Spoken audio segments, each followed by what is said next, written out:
இப்போ நம்ம பார்க்க போகிற மாடல் வந்து டிவிஎஸ் அப்பாச்சி 160 மாடல் பார்க்க போகிறோம். இதில் மொத்தம் 4 வேரியண்ட் வரும். இது அப்பாச்சி 160 பிளாக் எடிஷன். இது அதுக்கடுத்து ட்ரம்மில் வரும். அதுக்கடுத்து டிஸ்க்லேயே அடுத்து top and model special edition. அதுக்கடுத்து யூஎஸ்டி மாடல் வரும்.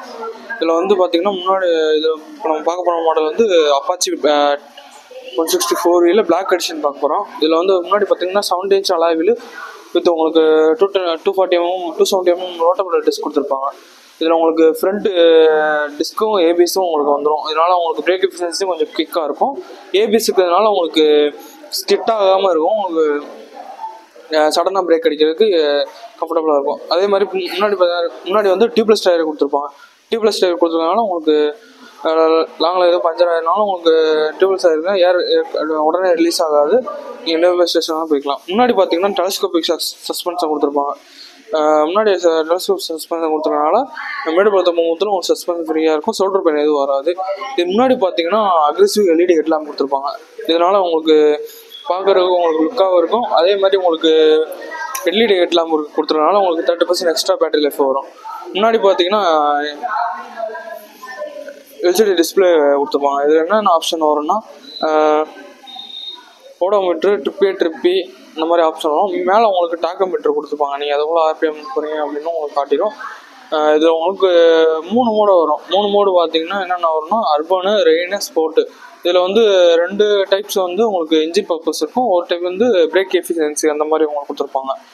அர்பனும் உங்களுக்கு ஸ்போர்ட்டும் உங்களுக்கு 2 டைப்ஸில் உங்களுக்கு பர்ஃபார்மன்ஸ் காட்டும். அதே மாதிரி ரெயின் மோடு எதுக்காண்டி யூஸ் பண்ணுறீங்கன்னா ரெயின் மோடு போட்டு போகும்போது உங்களுக்கு மழை நேரத்தில் அந்த மாதிரி போகும்போது இருக்க பிரேக்கை காட்டிலையும் இன்னும் கொஞ்சம் குவிக்காக இருக்க மாதிரி உங்களுக்கு காட்டும். இதோட டேங்க் கெப்பாசிட்டி பார்த்தீங்கன்னா 12 லிட்டர் கெப்பாசிட்டி கொடுத்துருப்பாங்க. உங்களுக்கு இதோட ரிசர்வ் பாயிண்ட் பார்த்தீங்கன்னா 2.5 லிட்டர் இருந்தோன்னா உங்களுக்கு ரிசர்வ் காட்ட ஆரம்பிச்சிடும். இதோட இன்ஜின் பிஹெச்பி பார்த்தீங்கன்னா 17.3 கொடுத்துருக்கனால 7.31 கொடுத்துருக்கனால பவரும் நல்லாயிருக்கும். அதே மாதிரி ஆர்பிஎம் பார்த்தீங்கன்னா 7350 ஆர்பிஎம் இருக்கிறனால உங்களுக்கு பிக்கப் நல்லாயிருக்கும். இதில் டார்க் பார்த்தீங்கன்னா 14.3 நியூட்டன் டார்க்குனால புல்லிங் பவரும் இதில் நல்லாயிருக்கும். இதோட கியர் பாக்ஸ் பார்த்தீங்கன்னா 5 ஸ்பீட் கியர் பாக்ஸ் கொடுத்துருப்பாங்க. ஃபஸ்ட்டு வந்து டவுனு, அதுக்கடுத்து எல்லாமே அப்பில் கொடுத்துருக்க மாதிரி கொடுத்துருப்பாங்க. இதில் பின்னாடி பார்த்தீங்கன்னா மோனோசாக் அப்சர் கொடுத்துருக்கனால உங்களுக்கு பின்னாடி பிள்ளைன்னு உங்களுக்கு நல்லா கம்ஃபர்டபுளாக இருக்கும். லாங் டிரைவ் போகும்போது உங்களுக்கு ஈஸியாக இருக்கும். இதோட கிரவுண்ட் கிளியரன்ஸ் பார்த்தீங்கன்னா 150mm இருக்கிறதுனால உங்களுக்கு அண்டர் சேஸ் பாடி எதுவும் தட்டாது. மேடு பார்த்தும் போதும் ஈஸியாக போய்க்கலாம். அதே மாதிரி வீல் பேஸ் பார்த்தீங்கன்னா 1357mm கொடுத்துருக்கனால உங்களுக்கு ஸ்டெபிலிட்டியும் நல்லாயிருக்கும். அதே மாதிரி உங்களுக்கு பேலன்ஸ் பண்ணவும் ஈஸியாக இருக்கும். இதோட வெயிட் பார்த்தீங்கன்னா உங்களுக்கு 127 கேஜி இருக்கிறதுனால உங்களுக்கு பேலன்ஸ் பண்ண ஈஸியாக இருக்கும். அதே பார்த்தீங்கன்னா உங்களுக்கு டாப் ஸ்பீட் பார்த்தீங்கன்னா 114 கிலோமீட்டர் டாப் ஸ்பீடு இருக்கிறதுனால நல்லா வண்டியில் பிக்கப் நல்லாயிருக்கும்.